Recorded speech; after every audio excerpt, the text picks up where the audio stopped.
जय श्री राम। बहुरी मुनिन हिमवंत कहूँ लगन सुनाई आय। समय बिलो की विवाह कर पठे देव बुलाए। लखन सिया राम जय जय राम। फिर मुनियों ने लौटकर हिमवान को लगन पत्रिका सुनाई और विवाह का समय देखकर देवताओं को बुला भेजा। बोली सकल सोरे सादर लीने। सबई जथोचित आसन दीने।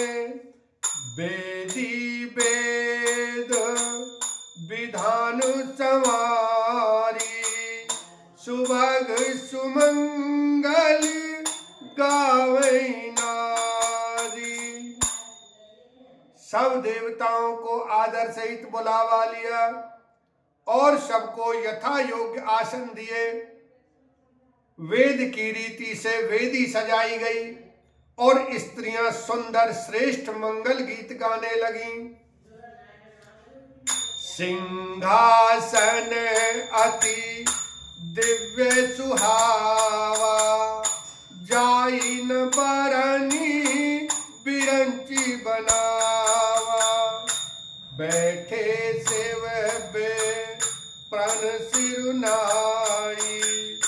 हृदय सुमरि निज प्रभु रघुराई। वेदिका पर एक अत्यंत सुंदर दिव्य सिंहासन था जिसकी सुंदरता का वर्णन नहीं किया जा सकता, क्योंकि वह स्वयं ब्रह्मा जी का बनाया हुआ था। ब्राह्मणों को सिर नवाकर और हृदय में अपने स्वामी श्री रघुनाथ जी का स्मरण करके शिव जी उस सिंहासन पर बैठ गए। बाहुरी मुनि ने सन उमा बुलाई। कर सिंगारू सखीले आई। देखत रूप सकल सुर मोहे। बरनई छवि अस जग कवि को है। फिर मुनीश्वरों ने पार्वती जी को बुलाया। सखियां श्रृंगार करके उन्हें ले आईं। पार्वती जी के रूप को देखते ही सब देवता मोहित हो गए। संसार में ऐसा कवि कौन है जो सुंदरता का वर्णन कर सके। जगदम्बिका जानी भव भामा। सुरन मनहि मन कीन प्रणाम। सुंदरता मर जाद भवानी। जाइन कोटि हूँ बदन बखानी। पार्वती जी को जगदम्बा और शिव जी की पत्नी समझकर देवताओं ने मन ही मन प्रणाम किया। भवानी जी सुंदरता की सीमा है। करोड़ों मुखों से भी उनकी शोभा नहीं कही जा सकती। कोटि हूँ बदन नहीं बनई बरनत। जग जननी शोभा महा सकुचई कहत श्रुति शेष शारद। मंदमति तुलसी का छवि खानी मातु भवानी गवनी। मध्य मंडप शिव जहाँ अवलोक सकई न सकुच पति पद। कमल मन मद कुरता। जगजननी पार्वती जी की महान शोभा वर्णन करोड़ों मुखों से भी नहीं करते बनता। वेद शेष जी और सरस्वती जी तक उसे कहते हुए सच्चा जाते हैं, तब मंद बुद्धि तुलसी किस गिनती में है। सुंदरता और शोभा की खान माता भवानी मंडप के बीच में जहां शिव जी थे वहां गईं। वे संकोच के मारे पति के चरण कमलों को देख नहीं सकती, परंतु उनका मन रूपी भौरा तो वहीं रसपान कर रहा था। मुनि अनुशासन गणपति पूजे शंभु भवानी, को सुनि संशय करे जनी, सुर अनादि जिय जान लखन सिया राम, जय जय राम। मुनियों की आज्ञा से शिव जी और पार्वती जी ने गणेश जी का पूजन किया। मन में देवताओं को अनादि समझकर कोई इस बात को सुनकर शंका न करे कि गणेश जी तो शिव पार्वती की संतान है, अभी विवाह से पूर्व वे कहां से आ गए। जस विवाह के विधि श्रुति गाई, महामुनि ने सो सब करवाई, गही गिरी से कुश कन्या पानी, भवई समर्पी जानी भवानी। वेदों में विवाह की जैसी रीति कही गई है, महामुनियों ने वह सभी रीति करवाई।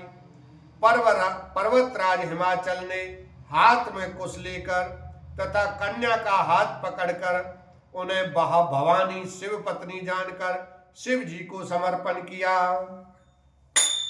पानी ग्रहण जब कीने महेशा, हिय हर से तब सकल सुरेशा, वेद मंत्र मुनि बर उच्चरहि, जय जय जय शंकर सुर करहि। जब महेश्वर शिव जी ने पार्वती का पानी ग्रहण किया, तब इंद्रादि सब देवता हृदय में बड़े ही हर्षित हुए। श्रेष्ठ मुनिगण वेद मंत्रों का उच्चारण करने लगे और देवगण शिव जी का जय जयकार करने लगे। बाजे ही बाजन विविध विधान, सुमन वृष्टि नभो भई विधिनाना, हरि गिरिजा कर भयउ विबाहु, सकल भुवन भरी रहाउ छाऊ।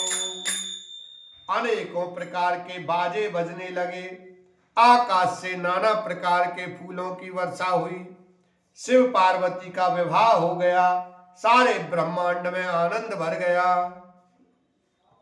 दासी दास तुरग रथ नागा, धेनु बसन मणि वास्तु विभागा, अन्न कनक भाजन भरी नाना, दाइज दीन न जाई बखाना। दासी दास रथ घोड़े हाथी गाय वस्त्र और मणि आदि अनेक प्रकार की चीजें अन्न तथा सोने के बर्तन गाड़ियों में लदवाकर दहेज में दिए, जिनका वर्णन नहीं हो सकता। दाइज दियो बहु भांति पुनि कर जोरी में भूधर कयो, का देव पूरन काम शंकर चरण पंकज गहिरयो, शिव कृपा सागर ससुर कर संतोष सब भांति कियो, उनि गहे पद पाथो जुमयना प्रेम परिपूर्ण हियो। बहुत प्रकार का दहेज देकर फिर हाथ जोड़कर हिमाचल ने कहा, हे शंकर, आप पूर्ण काम हैं, मैं आपको क्या दे सकता हूँ। इतना कहकर वे शिव जी के चरण कमल पकड़कर रह गए। तब कृपा के सागर शिव जी ने अपने ससुर का सभी प्रकार से समाधान किया। फिर प्रेम से परिपूर्ण हृदय मैना जी ने शिव जी के चरण कमल पकड़े। बोलो शंकर भगवान की जय, माता पार्वती की जय, सियावर रामचंद्र की जय।